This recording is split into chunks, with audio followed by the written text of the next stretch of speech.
Okay, so what we've got here is a 2019 Polaris RMK Axys, and I've just installed new A-arms on this machine, and so I've had to go through the alignment process, and I want to make this quick and easy so when you're going through trying to align your sled, you understand the basics of what's going on. So the first thing you need to do is make sure your handlebars are completely straight.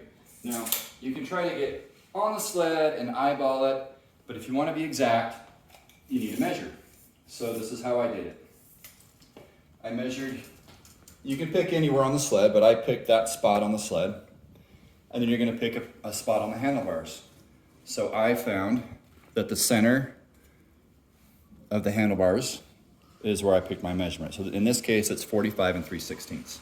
Now, you can have an assistant hold the tape measure and hold the handlebars while you're monkeying with the steering suspension, or you can do as I did, and you can put straps on it so it doesn't move.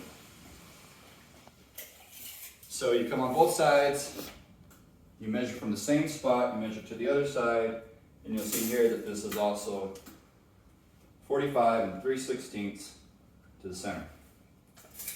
So once your handlebars are set straight, then you can start messing with your alignment and know that you're not messing with it. Now, the best way to make sure that your skis are in line with your machine is to align it with the track. So you should center your track first. And there's lots of videos about how to center the track of a snowmobile, but I'll just run through it very quickly. You need to have your sled suspended in the air so the track is off the ground. You loosen the bolts actually on the other side of this machine, but you loosen the center bolt, not, like I said, the bolt's on the other side. You loosen the lock nut, and then whatever side has too much, like if this track was too far that way, then I would tighten this bolt right here to move the track over. You also want to check the track tension. So on this particular sled, you measure 16 inches from this center to here, and then you put 10 pounds of force. Now they make a gauge that you can push, and you can measure how many pounds of force you're putting, and that will give you deflection. In this case, it's 10 pounds of force should give you anywhere between ½ inch, I think. Don't quote me on that. I would look in your service manual, it's right there. But anyway, once you get the tension, the track tension set, and the alignment set, then you can go ahead and take a straight edge, and you can put it against the track. So now what you're going to do is you're going to measure the alignment of the sled skis to the alignment of your track, because that's how it moves in the snow.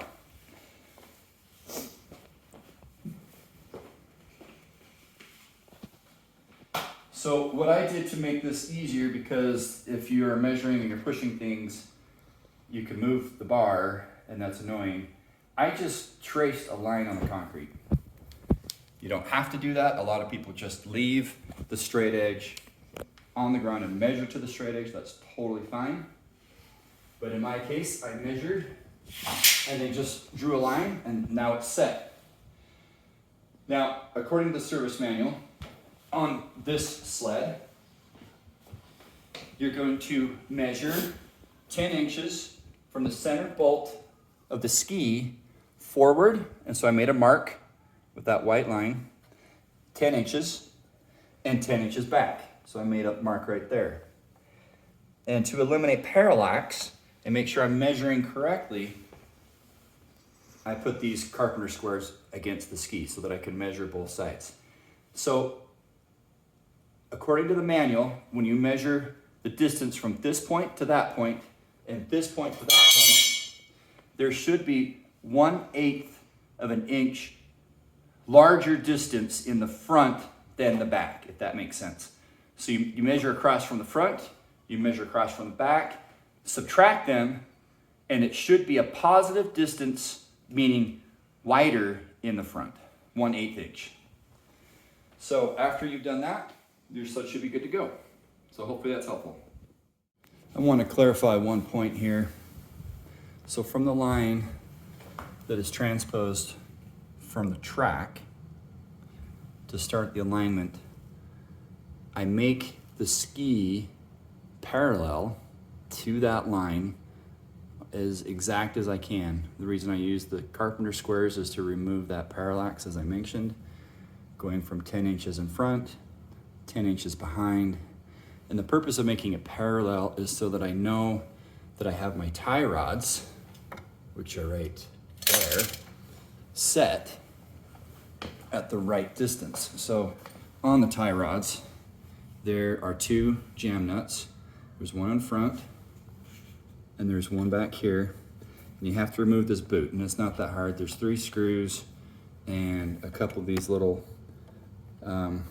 plugs that you have to unstop. Just pop that off. So you have to remove the boot, and then you got to back off this nut. And that nut is a left-handed thread nut.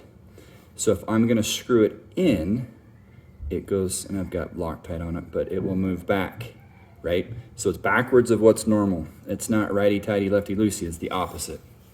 And that's how the tie rod lengthens. So to lengthen or shorten the tie rod, you're gonna spin the tie rod, and that will increase or decrease the overall length, and that will make the whole ski come in or out. And you can play with that and you'll figure it out which way makes it go in or out. But the whole idea is that you want to get this front edge straight and parallel to that edge, and that means that that tie rod is set. And when you come over to the other side, you're going to do the same thing. You're going to measure in those places that we pointed out, 10 inches from the center to the front and 10 inches from the center to the back. Right there, I've marked it. And you're going to want to get that dimension, front and back, to be exactly the same. After you've done, so once you've done that, then you know that you've got this distance set correctly and you have 2 parallel skis. After they're set parallel, then you're going to adjust both sides the same so that you get a difference of 1/8 of an inch of an overall measurement from the back to the front.